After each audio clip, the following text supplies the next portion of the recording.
తక్కువ బడ్జెట్లో ఇల్లు కొనాలని ఎవరైతే అనుకుంటున్నారో అలాంటి వారి కోసం 40 ఫీట్ రోడ్తో ఉన్న 120 square yards east facing house తీసుకొచ్చాను. హౌస్ ఎగ్జాక్ట్ లొకేషన్, ప్రైస్ తెలుసుకునే ముందు వీడియోని లైక్ చేసి లాస్ట్ వరకు చూడండి ఫ్రెండ్స్.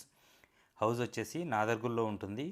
ఎంవీఎస్ఆర్ ఇంజనీరింగ్ కాలేజ్ నుంచి 1.5 కిలోమీటర్ డిస్టెన్స్లో, టీసీఎస్ ఆదిబట్ల నుంచి 8 కిలోమీటర్ డిస్టెన్స్లో, సాగర్ హైవే నుంచి 4 కిలోమీటర్ డిస్టెన్స్లో ఉంటుంది.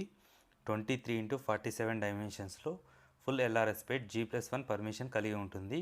ఇంటి ముందు 40 ఫీట్ బీటీ రోడ్ ఉంటుంది. ఈ హౌస్ ప్రైస్ వచ్చేసి 70 lakhs చెప్తున్నారు. ఇది ఫైనల్ ప్రైస్ కాదు, స్లైట్లీ నెగోషియేషన్ ఉంటుంది. ఇల్లు గురించి ఎలాంటి ఇన్ఫర్మేషన్ తెలుసుకోవాలనుకున్నా స్క్రీన్ మీద కనిపిస్తున్న మా నెంబర్లకి కాల్ చేయండి. మీ ప్రొఫైల్ మంచిగా ఉన్నట్లయితే 80% వరకు బ్యాంక్ లోన్ ఫెసిలిటీ కూడా అవైలబుల్గా ఉంటుంది. ఎవరైతే మా ఛానల్ని ఫస్ట్ టైం చూస్తున్నారో దయచేసి సబ్స్క్రైబ్ చేసుకోండి. ఇల్లు కొనాలని అనుకుంటున్న మీ ఫ్రెండ్స్ అండ్ ఫ్యామిలీ మెంబర్స్కి వీడియోని షేర్ చేయండి. Thank you friends. నేను మీ రాజు.